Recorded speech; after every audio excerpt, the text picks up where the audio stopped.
Well, good morning, everyone. We'll wait just a few more seconds here for folks to get started, and welcome to the MACAE Virtual Spring Institute 2023. I'm so happy that you have taken the time to be with us this morning. We've got a whole slate of sessions. If you've looked at the agenda, you'll see that, and you found your way here to your first session. And then a reminder that we have a wonderful event this afternoon with the new director of the Office of Career and Technical Education, Latoya Newson, this afternoon. So please join us for that. There are 3 sessions today, so make sure that you're coming to each of those, as well as a lunchtime presentation about adult education and literacy trends here in the state in Michigan. We are recording all of today's sessions, and you will receive all of the recording links as well as all of the accompanying presentation materials that we have available. So be looking for that. If you are not able to see a session or hear or participate in a session, you will be able to go back and watch those sessions and receive credit for sketches if you need those by the middle of June. So I hope everyone's doing well. If you've got questions throughout our presentation this morning for David, who I'll introduce in a moment, you can put those into the chat. And if you'd like to say hello in the chat, you can do that as well while we're getting ready. But without further ado, I would like to give you a little bit of background on why I invited David to join us. So David Zinn is from the Senate Fiscal Agency. He is all things economics fiscal analyst. We were just chatting about a couple of different data points and things. And so his work, and I'm sure he'll describe a little bit of that as well, but his work is to really help our legislature put together the budgets, which is very important. So he's looking at many different facets of the budget. He understands policy, he understands statewide investments. He's always looking at research. We were just talking about research from other countries, in fact, too, and how that impacts policy and informs practice here in the state.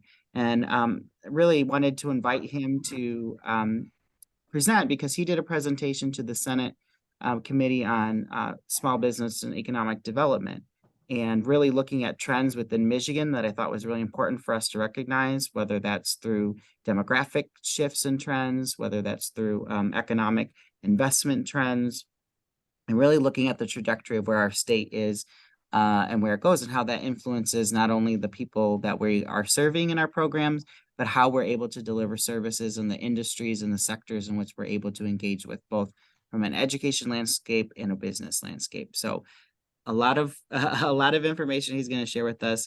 And I invite you to put any questions into the chat. And David has been so gracious to work to address those as we kind of go throughout the presentation. So I'll turn it over to you, David.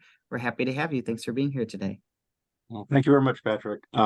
So as Patrick mentioned, I work for the Senate Fiscal Agency. Most people haven't heard of us. We are a nonpartisan agency. We work for both sides. If we ever have more than 2 parties in the chamber, we'll be working for those as well.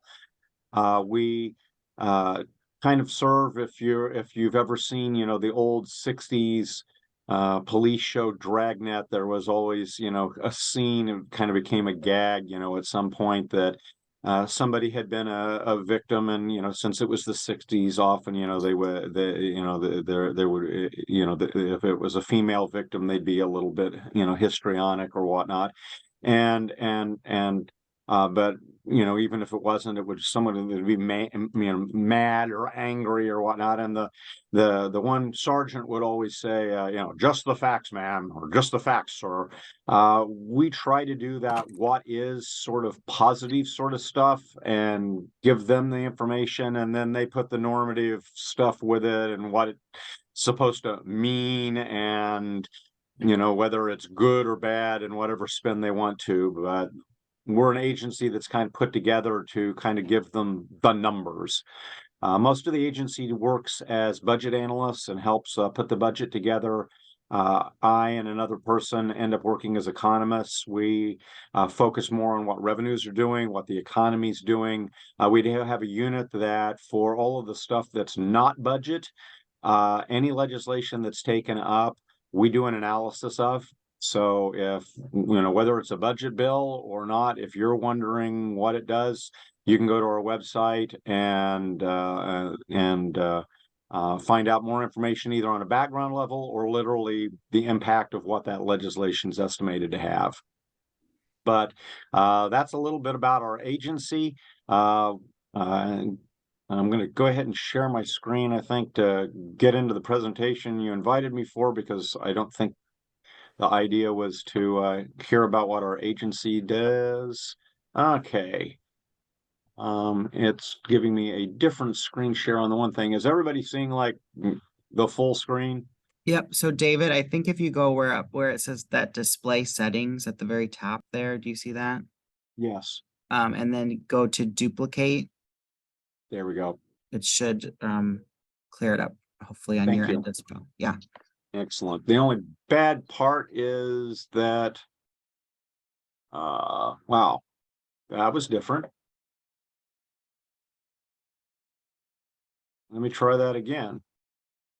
The wonderful technology of Zoom, where David and I were just talking about the strength and weak. There we go. Looks great. That looks much better. And let's see if I can get the chat part to pop up. There we go. Okay. So, interestingly enough, it has duplicated everything on all three slides. So, yeah, Patrick, you'll have to warn me on the chats here, because so I can Yep, no problem. see things. It'll be weird. Okay, so either way, there we go. Just a quick outline of what I'm going to cover. Initially, I'm going to talk about the January consensus conference. The reason why is mainly it kind of talks a little bit about what's going on in the economy, what's going on with the state budget, at least what the budget so far has been based on. Then I will talk a little bit about revenues and how they've been trending. And then I'll get into kind of the meat and potatoes of what I think Patrick found interesting, which is, kind of what's behind economic growth and how does that relate to labor markets and population demographics. The caveats I'll make initially are that all this data for 23 and later basically reflects the January consensus conference. Or at the very end, I'll present some stuff from the research seminar on quantitative economics that presented at the January on some demographic changes. The data do not reflect any legislation that has been enacted so far. So the changes on taxes on retirement income, the changes in the earned income tax credit, any of this stuff is not going to be in there. We will be revising all of these estimates literally a week from tomorrow. And I'll make a bit of a plug for that, because while at some level revenues are kind of a little boring, if you're finding the demographic stuff informative, while RSQE normally comes to our conference and presents, this May, our second presenter is actually the state demographer, who's going to address more demographic sort of information. And the last caveat I'll make is that it's easy to find things that we say, oh, wow, this is kind of an issue with demographics, but changing demographics is pretty slow. And the world's kind of a complex place, and you poke it in one place, it changes somewhere else. And I'm not going to get into those interactions. But if there are things that you're like, wow, we need to change this, just know that it's complex. In terms of the consensus conference, basically it is an official process that is legislated in statute that says that the House Fiscal Agency, the Senate Fiscal Agency, and the administration have to get together and agree on what revenues and some other things are going to be. The idea behind it was that before we had a consensus conference, when people would do the budget, the House Democrats had their own idea about what was happening, and the House Republicans had their own idea, and the same was true on the Senate side, and then the administration, and you literally had 5 different worlds of revenues as well as spending priorities. And one group might say, well, we can afford to raise taxes because X is true, with the revenues, and the other side would be, well, we can afford to have a tax cut because Y is true with revenues. And the idea behind the consensus process was, let's let the legislature and the executive figure out how they want to slice up the pie, but because they kind of have less skills on figuring out how big the pie is, we will move figuring out how big the pie is off to somebody else. In terms of January, at that time, we were thinking that we would have a mild recession sometime in 2023. The three agencies that brought forecasts had the timing slightly different in terms of the quarters involved, but we all had very mild recessions. And largely because of autos, we were going to do better than the nation as a whole. We thought that we would add jobs. A lot of jobs in 2022 were added. We thought that would slow down markedly in 23 and 24, something more kind of what we were looking like pre-pandemic. We thought that inflation would come down, but still be, at least in 2024, relatively high compared to the last 20 years. And that we were raising revenue. We thought we had more than we had at the previous conference, but we were a little bit worried about what was going to happen with quarterly payments and annual income payments. In terms of the general fund, we were adding quite a bit of money in fiscal year 22. Those are the blue bars. We added about $1.5 billion between the general fund and school aid fund. And then added for 23, the current fiscal year that we're in, about $1.2 billion between the two. Pardon? Oh, go ahead, David. I think someone just came unmuted. No problem. And whoops, let me get back to, I actually put it so that I could get the chat. So when we look at the general fund, and the general fund is exactly that. General fund, general purpose revenue is money they can spend on anything. It doesn't have any federal requirements. It doesn't have any statutory obligations that it has to go somewhere. It doesn't have any constitutional provisions. Now, we do use some of this money to meet federal requirements. I won't get into kind of where we spend the money, but generally, this is money that we can spend on anything. And you'll see that more than 60% of it comes from the individual income tax. We get about 10% from the sales tax. We get about 10% from business taxes. We actually get a lot of stuff from non-tax revenue. The biggest component of that is some stuff on abandoned property and transfers from the liquor purchase revolving fund.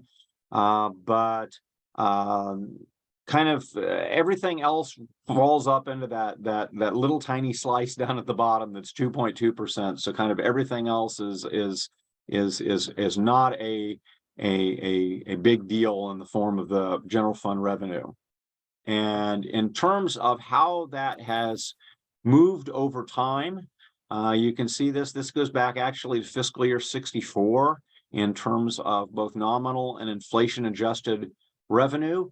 You can see the big bump up that occurred actually with COVID, and a lot of that reflected the fact that there was a lot of stimulus pumped into the economy, and people spent that money, and particularly on things that ended up contributing to the general fund. The interesting thing is, if you look at inflation, it's eaten away a lot of the gains that we've had. You can see that we had a fairly stable general fund for essentially the 20 years before COVID. And during that time, inflation ate away at it quite a bit. And while it's shot up a lot, so did inflation.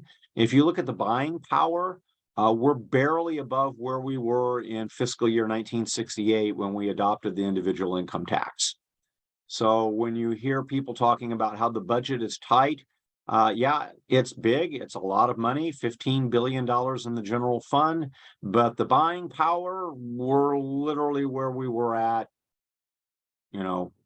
almost, 55 years ago. So in terms of the school aid fund, it's a little more diversified. Sales taxes make up a little bit less than half of it, and almost all of those are constitutionally required to go to the school aid fund. There is an income tax earmark that accounts for a little less than a fourth. You'll see that the state education tax is another big component. There is the lottery. Contrary to kind of the urban myth that lottery revenue does not go to the school aid fund, yes, it does. 100% of the lottery profits go to the school aid fund. The problem is the school aid fund is relatively big. You can see it's almost $18 billion. And while we get almost 1.2 billion from the lottery, it funds less than 7% of the budget. And so it pays for about 2 weeks of school, because educating people is expensive. And I'm sure that given that you're involved in the education process, you understand that. This provides the same sort of trend over time about what's gone on with school aid fund revenues. You can see that, and I didn't go way back, because if you look at anything prior to Proposal A, it's not really comparable. But you can see the same sort of inflation erosion. We're actually down in terms of buying power from the school aid fund from where we were when we adopted Proposal A, when we started the whole thing. So once again, when you hear stuff that, money's tight and you're wondering why we can't afford to do more with education, it's because the buying power of the dollars that we have really haven't changed a lot in almost 30 years. There is a constitutional limit on how much money that the state is allowed to raise. It's a percentage of personal income. And you can see here that we've been on a steady trend towards being below that limit. There's a few cases where it pops up. You can see particularly in FY22, it popped up, and that's because of that big revenue surge that we got.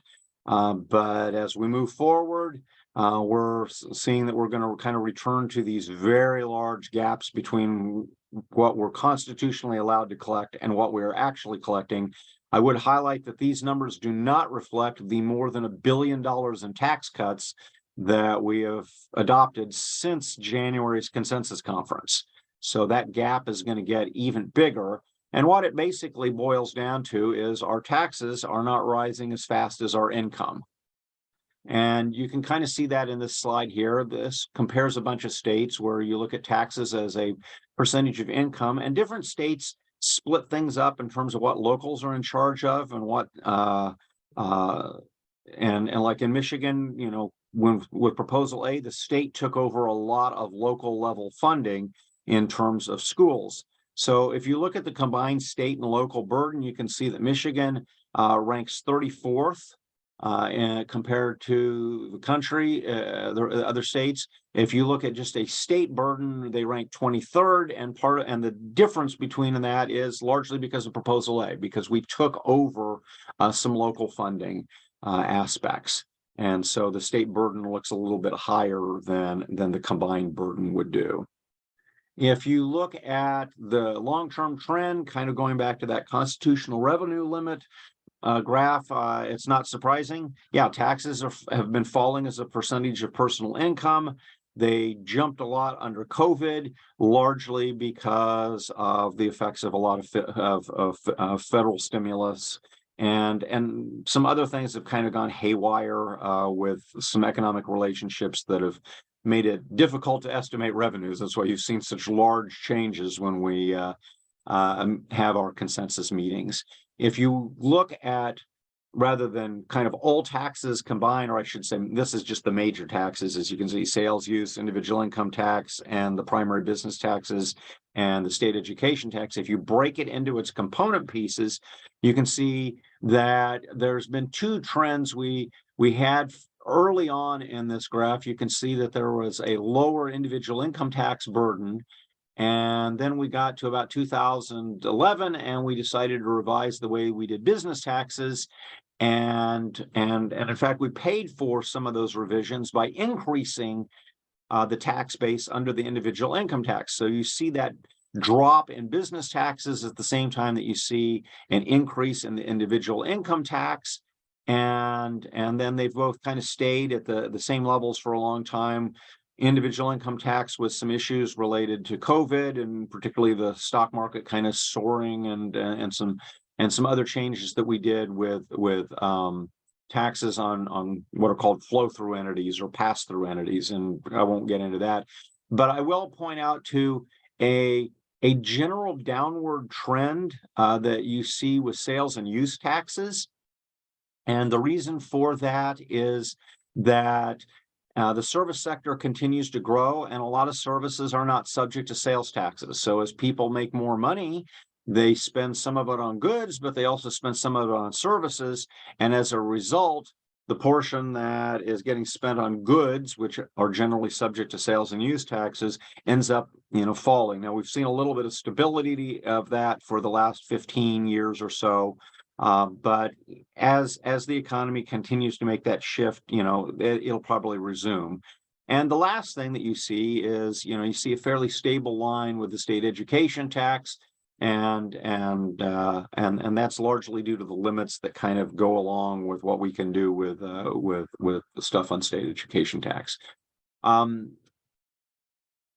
Getting back to that idea of the service economy growing and why are taxes falling as a percentage of income, it's because we've got a lot of growth in economic activity that is not subject to tax. It may not be subject to tax because we specifically exempt it, which is this term tax expenditures. But sometimes it's just we've never brought it into the tax base, and that's what's true for a lot of services. It's not that the services are exempt, we just haven't written the legislation to include them because the focus is on tangible, property that you can actually, touch and stuff like that. But when we do these exemptions, when we carve out something, we add to it as well. And those sectors are growing faster than what we're doing as taxes. And as a result, we actually tax less of the economy than we do tax. And we made that switch about 2008, and it continues to grow, and it's growing faster than the part that we are taxing. So at this point, I'm going to completely jump to a different theme, which has a little bit to do with revenues, but it's more about economic growth. And in general, when you are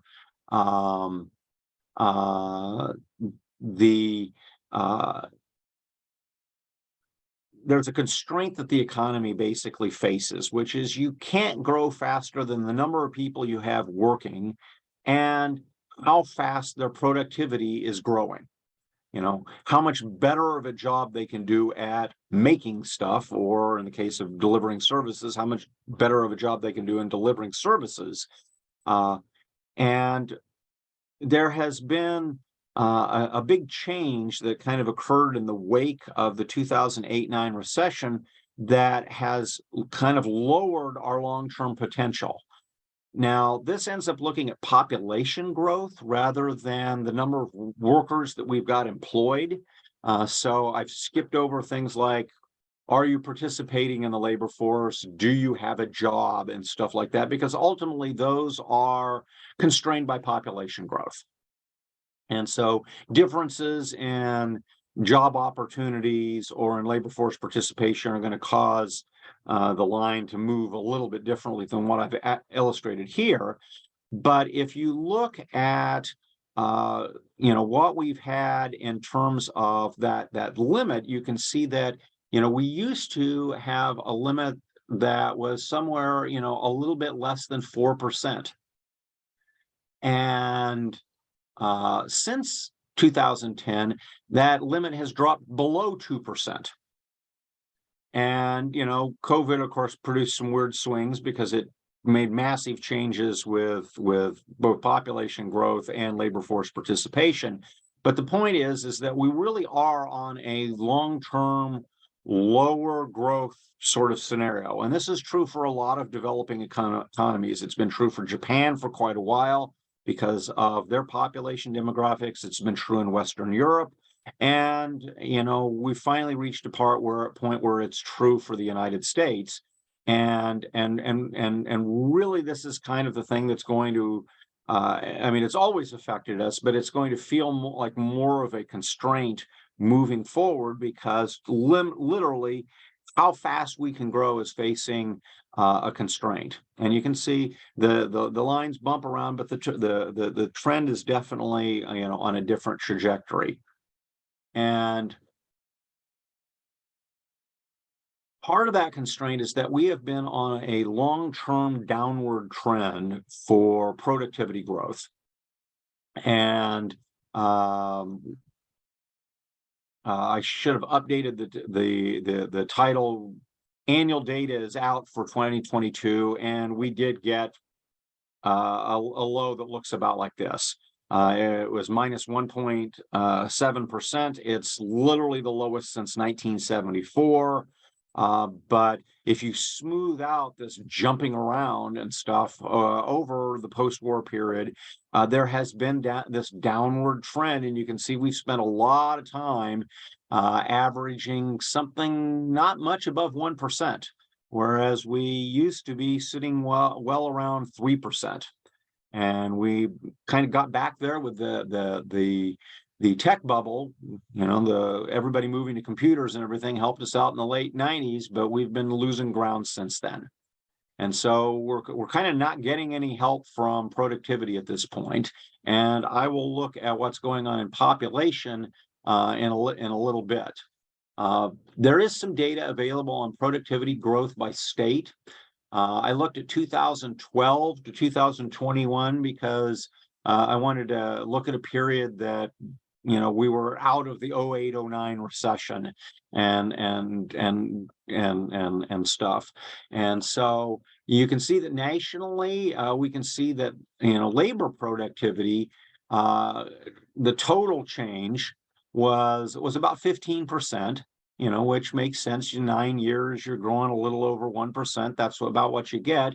But if you look at Michigan, you're going to you see that we fare very much in the middle, and quite a bit down from states that have been very good about being tech heavy, like Washington, California, Colorado, and Massachusetts. And we've done better than most of the Great Lakes states, which is good for kind of us on a regional basis. But for our comparison to the rest of the country, we're very middling. If you look at where we fall, because education has a relationship with productivity, that there is we don't rank particularly great with the percentage of our population that has a bachelor's degree. So higher education really, we're kind of struggling there. And once again, you can see some of those tech heavy states, Massachusetts, Colorado, right up at the top. And, it's not surprising that they're getting productivity improvements. If you go and look at how we've changed that and instead look at it population, you look at it as the labor force, we do a little bit better as a percent of the labor force. But you can see that, we're still very middling. And once again, Massachusetts is looking good. Maryland actually looks pretty strong. So we're faring well regionally, but compared to the nation as a whole, we're not doing quite as well. And in fact, we're not doing a good job of improving this. So this looks at how the number in the last chart has changed over the last 9 years. And you can see that some states like Rhode Island and Vermont have really increased the proportion of their labor force that has a college education. And even states that already had high levels, like Massachusetts, have done very well. Michigan is definitely below average. We're below the national average, and we're below most of our competitors in the region. We ranked 32 nationally, and we changed the percentage of our population that had a bachelor's degree by less than 6% over basically the last decade. So we are not doing a good job at improving our average skill level, at least as measured as having a bachelor's degree. in terms of translating that into, can you get a job? Michigan's done a nice job of improving its unemployment rate relative to the U.S. average. We used to, after the 79 to 83, it was like, we're never going to get down to the U.S. average. And as you can see, we've done a nice job since then. And so people are, you can find a job in Michigan. This ends up looking at a different factor, because the problem is the unemployment rate is a ratio, and it is a ratio of the number of people that are looking for jobs compared to the labor force. And the labor force is the number of people who are working and the number of people who are looking for jobs. If people drop out and they're not, you're not adding jobs, and you're not looking for jobs, that's not going to show up in the unemployment rate. So this tries to look at what's going on with, are we actually adding jobs? And you can see that we had a pretty steady upward decline after the upward trend after the 79 to 82 recession, that when we hit the tech bubble, we stopped. And a lot of what that decline from 2000 to 2010 reflects is some pretty fundamental changes that needed to go on in the auto industry, which Michigan is the #1 most reliant state in terms of the auto industry. We are far more reliant than even #2. And in 2000, and it's been a while, so I forget the exact numbers, but Michigan was putting in like 48 hours of labor into each vehicle. And competitors like Toyota were putting in 36 hours. So even if you could wave away wage differences, legacy costs, retirement obligations, et cetera, Michigan manufacturers in the auto industry were at basically a 33% cost disadvantage vis-a-vis the competition. And at that time, they were losing market share, which caused other problems. And the bottom line was we needed to downsize and improve the productivity of labor, particularly in the auto industry. And that's what we were doing. And year after year, we were losing jobs because the auto industries were kind of getting rid of them as fast as they could. There were some constraints on that. And then when we hit the 08-09 recession and they all went into bankruptcy, they kind of got there. And we went from having about 350,000 auto workers in terms of transportation equipment manufacturing down to 180,000. And that's a much more sustainable level. And that's why you then see these population gains from 2011 until we got to COVID. And you can see that we've pretty much recovered from COVID in terms of the number of jobs, or at least will have by the time we get to 2025 in terms of our projection. But the interesting thing is, if you look at it as an employment rate rather than an unemployment rate, you can see that actually we're doing really well.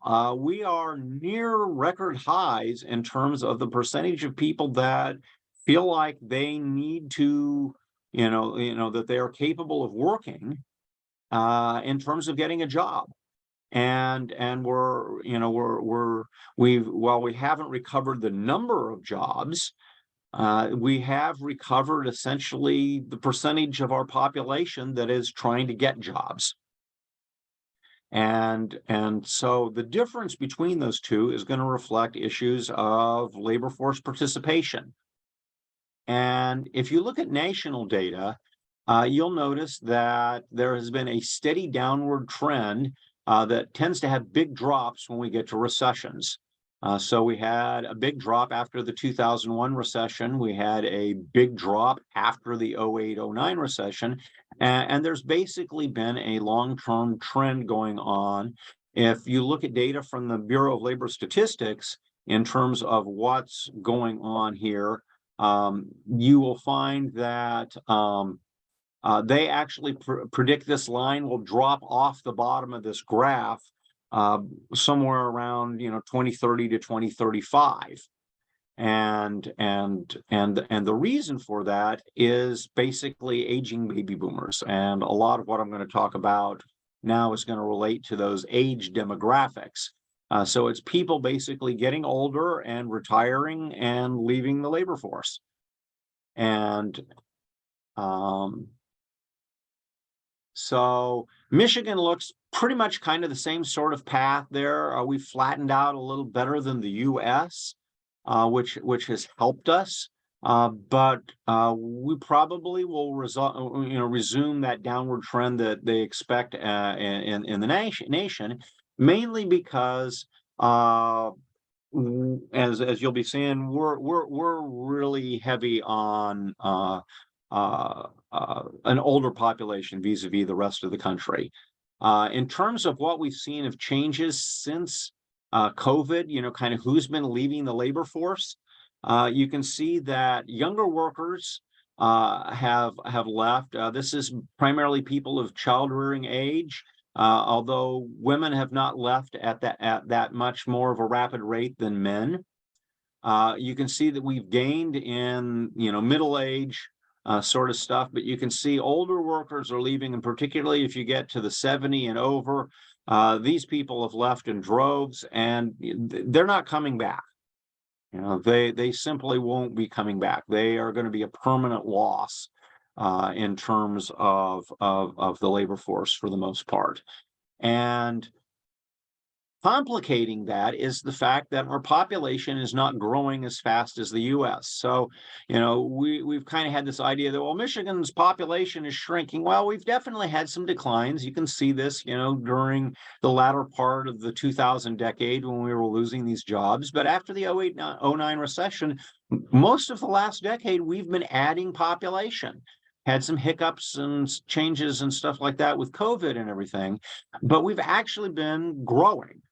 But we are growing slower than the United States, and so our share of the U.S. population has been falling. We used to be about 4.5% of the population. Now we're down to about 3% of the population. And that's kind of interesting because our fertility rates aren't really that different. So people of childbearing age are having babies at about the same rate and in Michigan as they are in the United States as a whole. But the problem is we have fewer people that are of childbearing age. Michigan has the 11th oldest population. And you can see, of course, it's not surprising that Florida does because it's a retirement destination. But a lot of New England has this problem. Maine ranks first, Pennsylvania's 8th, but a lot of the states that are in the top 10 here that aren't Florida are in New England. And so we definitely look older. We look older than our other states in the Great Lakes region. And we definitely look a lot older than states like Texas and Utah, which actually has the youngest age by a wide margin of any state. And you can see how that's moved over time. Just over the last decade, the average age in Michigan has gone from 38 to almost 41, which is kind of amazing because if you remember, I mentioned that demographics change very slowly. This from a demographic level, this is a rapid change. And it's kind of because where our age cohorts are based. If you look at getting back to that fertility rate, if you look at what's going on with the U.S. and Michigan in terms of births minus deaths, we have for 3 consecutive years, we've had more people die in Michigan than were born. We've actually had declines. You can see the impact of COVID here. So the U.S. is trying to kind of get back up. But if you look, there's a steady downward trend going on with this, and that reflects declining fertility along with an aging population. And this is kind of going to be driving our labor market for a long time while we've got that going on. And you can see if you look at the last 3 decennial censuses where this is going with Michigan. And I would highlight, if you look here at the 35 to 44 group, in 2020, they were 16% of the population. 2000, they were 16% of the population. Well, add 20 years to that, and now, they're 14% of the population. And you can see similar bumps. You know, we've gone from 65 to 74 being 6.5% of the population to 10, and the 75 plus going 5.8 to 7.1. And you can see on the other end of the spectrum, this is that declining fertility rate. 0 to 14 has gone from more than a fifth of the population to less than 18%. And so we are definitely getting older because we're not adding babies at one end. And since people are living longer, and we had this bump with the baby boom, we're getting big bumps, large increases in the older population. This breaks it out into specific age cohorts because this is kind of reflecting, you know, what's going to go on for the next 20 years in Michigan. And this is the number of people in each age group. And so if you look, pardon? No. Nope, go ahead, David. I think Oh, someone's yes. unmuted. I like your comment, Patrick. So this is the group that, you know, if you look at, think of retirement age as still being somewhere around 65, 67, something like that. This is the group that's essentially next up for retirement. And there's almost 750,000 people in it. And they're going to be replaced by the people that are basically in this 15 to 19 group that will either enter the labor market when they graduate from high school or when they finish college or graduate school or whatnot. And you can see there's a pretty big gap here, like 100,000 people or about 20,000 per year. So in terms of the available people to be put into the labor force, you're talking about losing 20,000 people a year over the next 5 years. And all of these bars, you can see the group that's going to retire in the next 5 years is larger than the group that's going to enter in the 5 years after that. Same thing for the 50 to 54.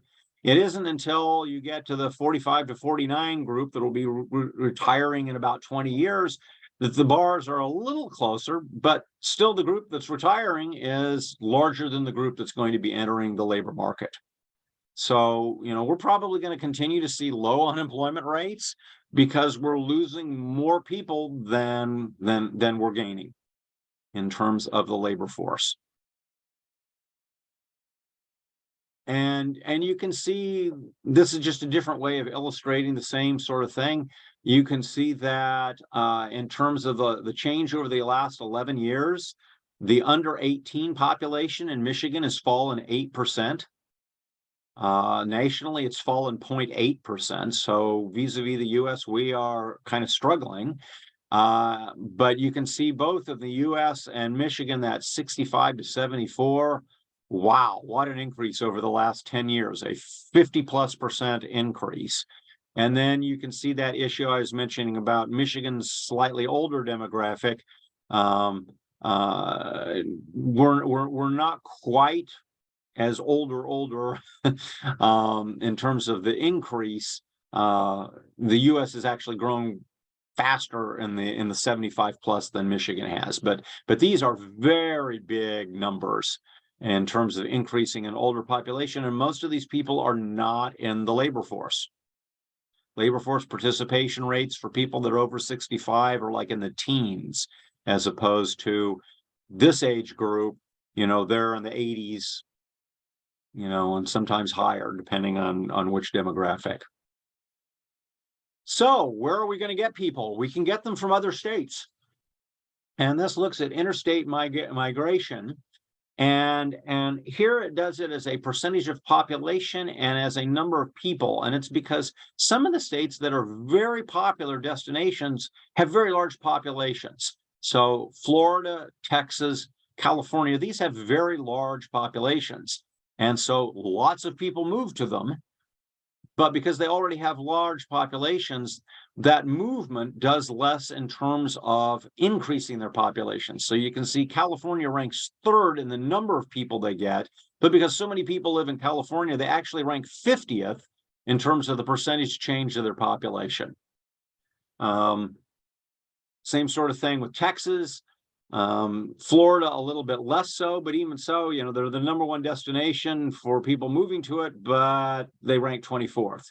Whereas if you take states that have very small populations, like Wyoming, it doesn't take very many people moving to Wyoming to look at make it a big percentage change in their population. But in terms of popular destinations, you know, they rank 49th.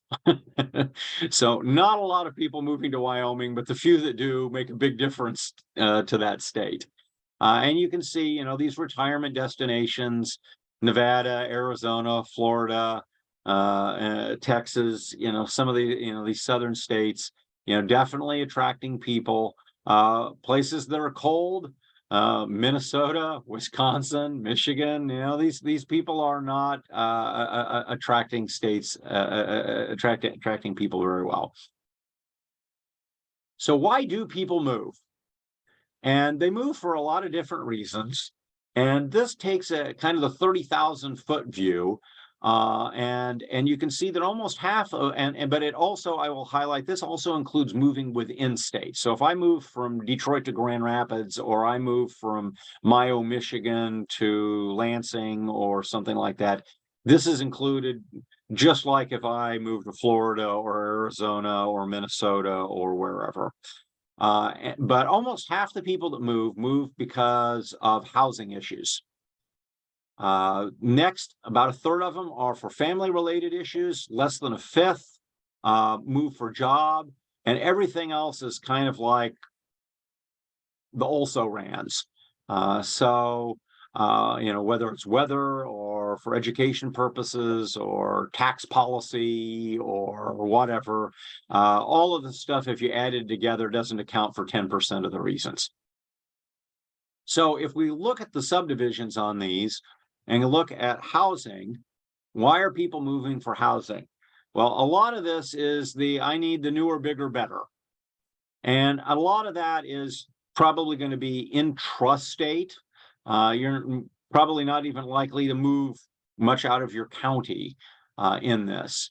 You get larger distances for issues of affordability. A lot of people want to move because they want to own and they don't want to rent. And either there's issues with the housing stock for owning. You know, maybe you like your apartment in the inner city, but you want to own a home, and the housing stock in the inner city is older, the maintenance costs are going to be higher, et cetera, et cetera. And so you decide to move out to a suburb or something like that. So these are the reasons why people end up changing their houses. In terms of why they move for families, the biggest reason is I'm moving out. In terms of a specific one, you know, I'm moving out from my parents. I'm going to make my own household. You get changes because they get divorced, they get married, or whatnot, or this relationship one also includes, you know, want to move in with your boyfriend, girlfriend, you know, sort of thing, and an issue. And so, you know, these are kind of why driving people to move when it comes to family reasons.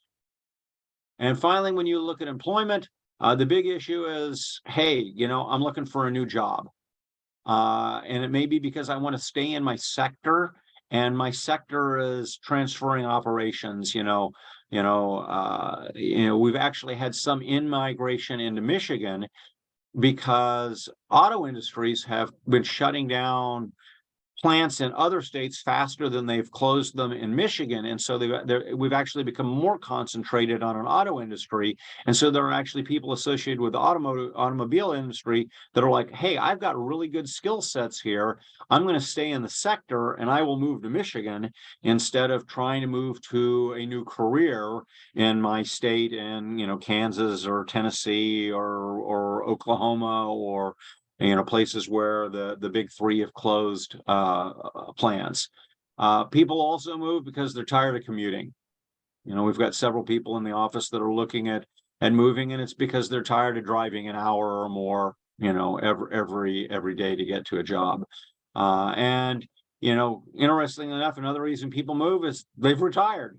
So they're going to go, and this definitely is one that is associated with moving out of state. Although ironically, sometimes they actually retire to Michigan. I spoke with a person a couple of months ago who had a question about taxes and retirement income, and they had spent their entire life working in Louisiana and decided to retire to Michigan. So we actually do attract retirees in spite of the cold weather. The other thing is we can attract people internationally, and you can see that we were increasing that nationally. Michigan wasn't doing so well.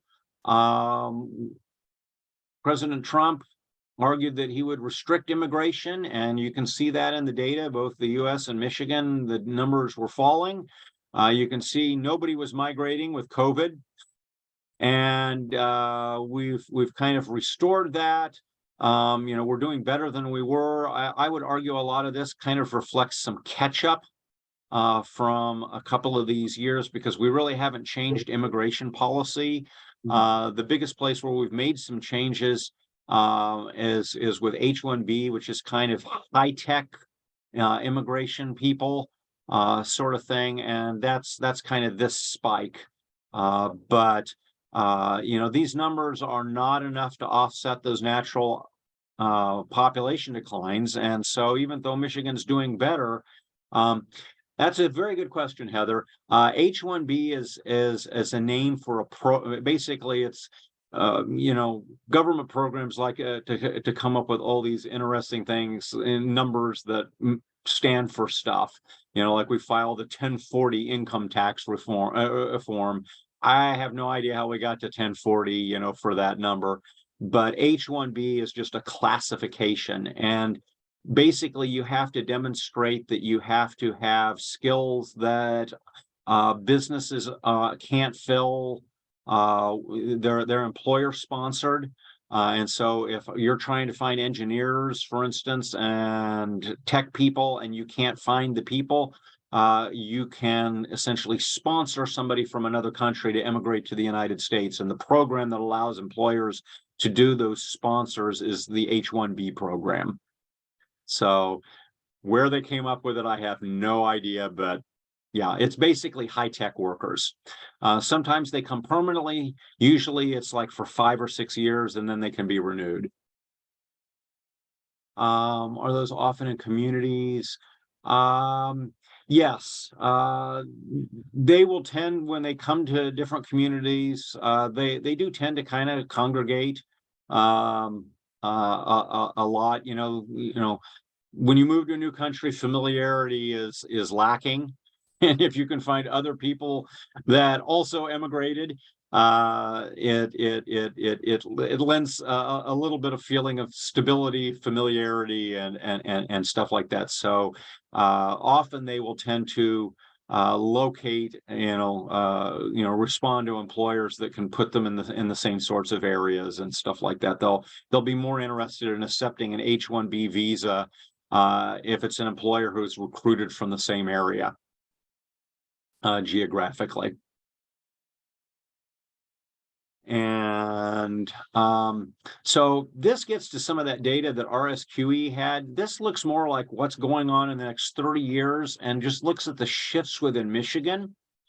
And you'll see that we're really kind of expecting rural areas to continue losing population. They've been losing population, and they're going to continue to lose it. The UP is going to really struggle, but a lot of northern Lower Peninsula is going to lose population, and most of those people will be locating, kind of in the swath along the I-96 and I-94 corridors, and then you'll get some retiree growth up here in the Traverse City area.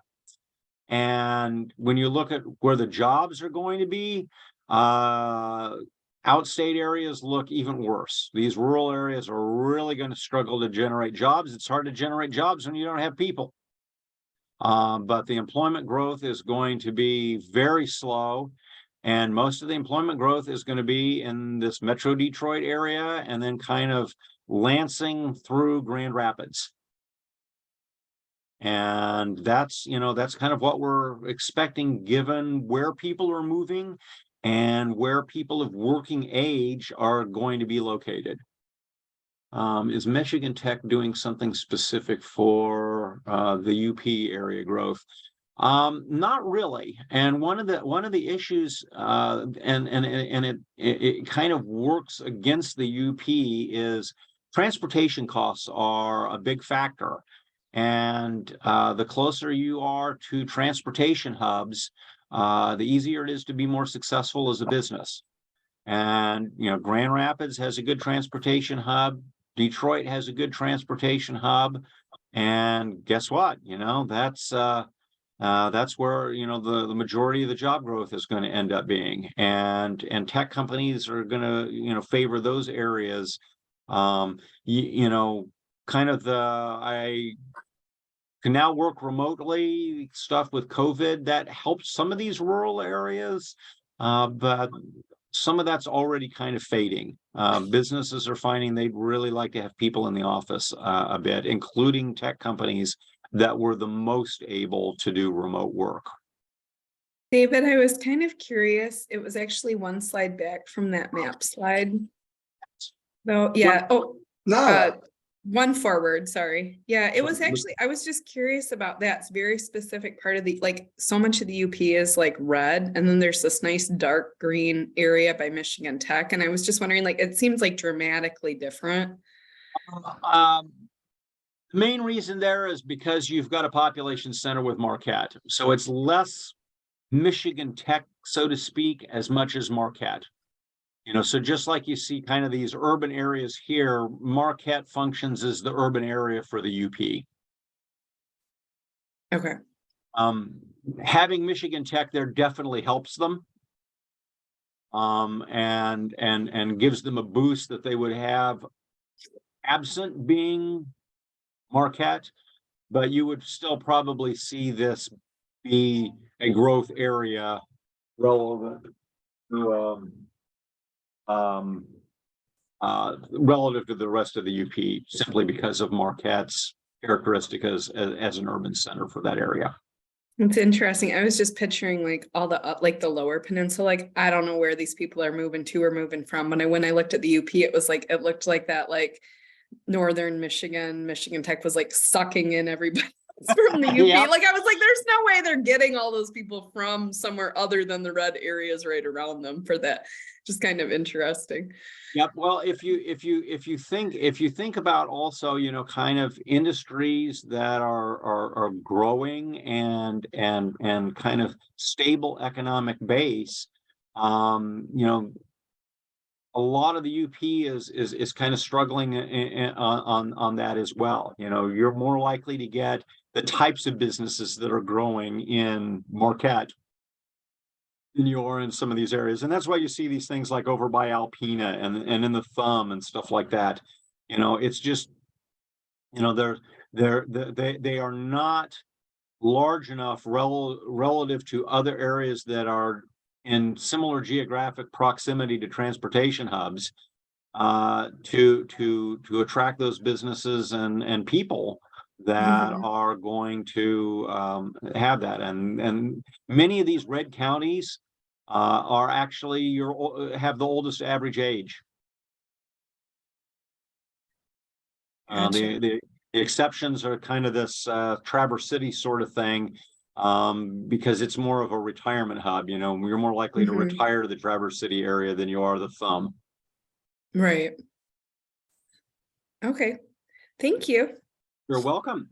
So kind of to wrap up, quick takeaway, basically, we think that we're going to kind of go back to our old trends, which means we'll have slow employment growth, inflation will stabilize, because the demographics, we're probably going to have fairly low unemployment rates, but because of demographics, we're not going to be adding jobs as much, and that means personal income will grow more slowly. That growth is going to be limited because of issues of educational achievement and age demographics that are going to constrain labor force growth. Michigan and the United States need to be addressing productivity. That's our way to solve this number of workers issue. And what's driving some of these number of workers issues, and these are the things that change the slowest, are going to be changing things like fertility rates and where the bubbles are in terms of the age distribution of the population. The only things that we can kind of address quickly are getting people to move to Michigan. And regardless of what we do on all of those things, older and rural areas are going to have the biggest challenges. And this is just kind of a plug for our agency. We do put a lot of stuff out on our website. You should, whether it's budget questions or other things,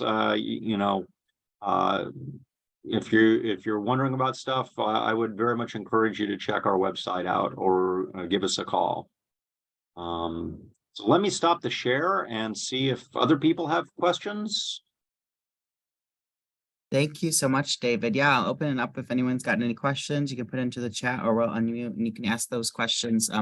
I just want to thank you, David, for sharing this. I think it's important, just to see how our work intersects with all the things that you're talking about, right? And when we look at the education of people in Michigan, youth and adults, as well as economics of it, the impact that our programs have, we're a part of that process and the cycle. And then a little tongue in cheek, I would just encourage, like I said in the chat, any of our members who may fall into a certain demographic that are considering retiring should not, because our state labor market force needs you. So that was just my and the other thing, particularly for what you all do, is, well, I guess I could look at the camera here. I'm still looking at my slides. I'm sorry. Is that that productivity is kind of the big answer to all of this, and while we definitely raise people's productivity level with the education they get from going from high school to college, even for the college educated, there's this issue of how do you keep their productivity rising afterwards? I was talking with somebody the other day and they were like, yeah, whenever, the big three get rid of these engineers, they get rid of all the engineers that are in their 50s because they can get all those people that just finished graduating from engineer school because they have all these new technical skills and stuff. Well, somebody who's in their 50s is still capable of gaining these new tech skills, but they're not going to go enroll in college. And the question is where can they get those skills? There's definitely been a trend towards less employer provided job training over the last, several decades. That was one of the areas that got cut when recessions happen, is you cut the training budget. And then instead of increasing the training budget, you just, you outsource or you hire temp workers, or stuff like that. And so there's kind of like this demographic shift or operational shift in the way businesses do things. But what it means is people, after they get their bachelor's degree, are not engaging in the same types of productivity improvements that they got when they were going to college. And we kind of need to be giving them those productivity improvements if we're going to be able to maintain the type of economic growth that we want and income growth that we want in the state. And I mean, it's a national problem as well, but it's definitely true for Michigan as well. Another question, David.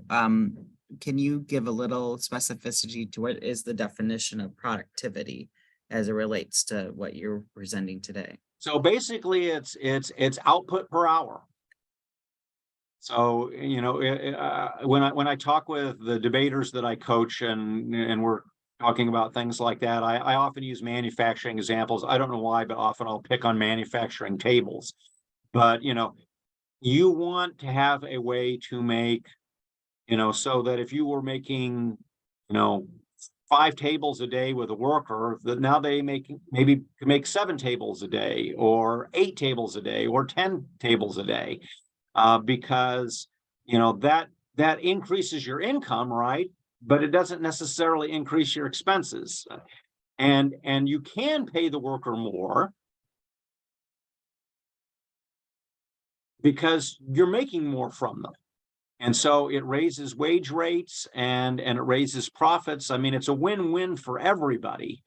But You know, but I think a lot of times people see it as actually a job loss, because one of the ways in which you make workers more productive is you add capital. So you've got the one worker and they're making 5 tables a day, and then and you had 10 workers. Okay. And now you bring in a machine that makes them more productive, and you reduce your labor count down to 7 workers. But instead of making 50 tables, you're making 100 tables. Well, each of those 7 workers is more productive, but 3 people lost their jobs. And so there is kind of some unpleasantness that can go along with productivity improvements. But, you know, whether it's adding that capital or whether it's adding training, the state needs to be making people more productive. The auto industry did a lot of that over the 2000 to 2010 period. And yeah, we saw a lot of that job losses. But what have we seen over the last 12 years since then? The big 3 are way more profitable, right? Newspapers, headlines, oh, employee profit sharing checks are, you know, $10,000 this year, sort of thing. You know, it really were, you know, for the people that kept their jobs, it really was a good thing to make Michigan more competitive. David, another question about, you talked about rejecting talent and more citizens coming into the state and looking at other immigrant populations to do that, highly skilled immigrants especially. Do you know, as a part of your work, are there programs or policies that are being implemented to try to accelerate and attract talent in that way, and also accelerate what, you know, I'll just kind of paraphrase what this person's question was, the burden that it takes to apply for that and the process to bring your family here, those sorts of things? It's a big question, I know, but it's so I don't know a lot about any state level programs.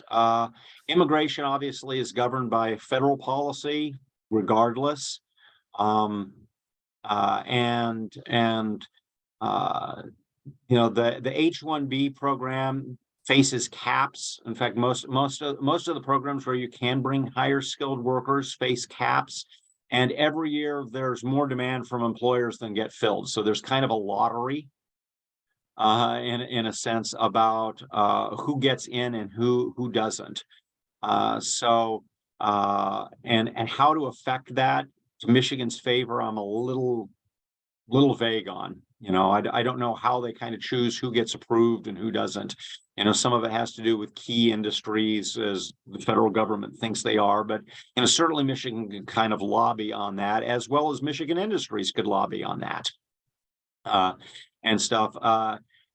You're right. The family issue is a big issue. You know, my son works in a lab at the Cleveland Clinic. He's working on his doctorate, and they just finished bringing somebody in, and you know, they've got a 3-year-old and an 18-month-old, and you know, his English is not great. Obviously, the kids at this point, you know, really aren't speaking that much. The mom's English is non-existent. It's kind of a big trauma for them. Yeah. And several people that have left in the lab in the last year or two left because, you know, they've had enough of being away from their family. You know, it was too difficult to get their family there and here, and they've reached a point where it's like, I got to go back. So it is definitely a struggle, and you know, and there's kind of a sociological aspect. You know, a lot of what was behind the United Kingdom leaving the Eurozone related to the fact that being part of the Eurozone had to do with, there's this thing called the Schengen Treaty, which allows free movement of populations. And so what would happen was, like, Germany would let in Syrian refugees, and the Syrian refugees would be like, wow, you know, I'm going to migrate to the UK because I think my job prospects are better there. And people in the UK viewed these people as stealing their jobs. and it's really not. I mean, you saw that people are moving to Texas. The reason why Texas is adding so many jobs is because people are moving to Texas. I mean, yeah, maybe somebody who in Texas didn't get a job because somebody from Michigan moved to Texas, but net the state is better off for that. But it does produce kind of these nationalist sort of feelings, and if you're the person that feels like you didn't get the job because some higher qualified person from, whether they're from California or India, comes in, it creates sore feelings. And I don't think we do enough to educate people to understand that there really is the capability of having a rising tide raising all ships. It's the same, it's a flavor of the same thing with adding machines in the workplace. Thank you for that, David. You're getting lots of kudos in the chat for those comments and that astute assessment there. Any other questions for David while we've got his expertise here? You can put them in the chat or unmute. I just had a question. You were talking about, bringing more people into Michigan, strategically a little bit. I guess I was just wondering if you know about any strategic programs trying to keep people here, all these people that are leaving, other than the retiree. I mean, I'm not blaming anybody for going to Florida after they retire. But Michigan has quite a few of those programs. They're generally administered through MEDC. And some of them are tax programs, some of them are grant programs, some of them actually relate to training, some deals with community colleges where, firms can send their workers to community colleges to gain additional skills. And there's a convoluted method by which we use some tax revenues to help kind of subsidize those costs and stuff. But the idea is if you provide some sort of incentive that, relatively speaking, lowers the cost of labor, it makes it easier to keep those workers. The other part, that you see, and this is like some of the stuff about like trying to get the battery plants and stuff like that, is, there's always this hope of kind of trying to get, this is about making sure that, the big three can take advantage of their economies of scales that they have here as electrification for vehicles occurs. And, to the extent that you can keep those industries here and make their growth opportunities stronger here, you create a demand for labor. And Michigan, unlike some places, has the ability to be an attractive destination for laborers. It's kind of funny, some firms from multinational firms have tried the issue of relocating, building a facility in America to reduce their transportation costs. And they initially just focus on all the cost issues, inexpensive property, inexpensive taxes, et cetera. And they end up building plants in the middle of nowhere, and they can't get the engineers and laborers out there to work. And so they end up having to downsize the plants, or they end up closing them after they've opened them and stuff like that, because nobody wants to live, 1,000 miles from anywhere. And Michigan, fortunately, has enough of a base and enough, Fortune 500 firms and stuff like that to be able to attract firms like that. And I think that's the ideas behind a lot of these MEDC programs. Sometimes we've done a better job of diversifying outside of the auto industry. A number of years ago, we had some stuff that we did with life sciences that was more focused in the Grand Rapids area and stuff like that. Those types of things are things that Michigan needs to look more at doing. We shouldn't abandon the auto industry, but if you look at our diversification efforts relative to other states, we are diversifying, but we are diversifying more slowly than many other states. And that's not going to do us favors.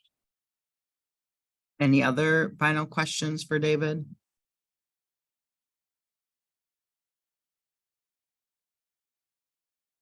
All right. Well, thank you, David. If anybody does, contact Patrick. And I can send you a copy of my slideshow, Patrick. And while we primarily work for the Senate, we take plenty of questions from the public. You're more than welcome to call us and ask questions. So. We appreciate that, David, and we will not bug you for the next week while you're getting those final reports in for the conference next week. We appreciate your time. He's a very busy man these weeks of May. So thank you so much for that. We are going to be going on our break, and the next session will start at 10:30. So he'll get a little bit of break here. Go back into your links and find which session you'd like to see. And then at the close of today, we'll also be sending the sketch form if you need to request sketches for today and tomorrow's participation. So thank you again, everyone, and we'll see you very soon. Thanks, David. Bye-bye. Thank you, everybody.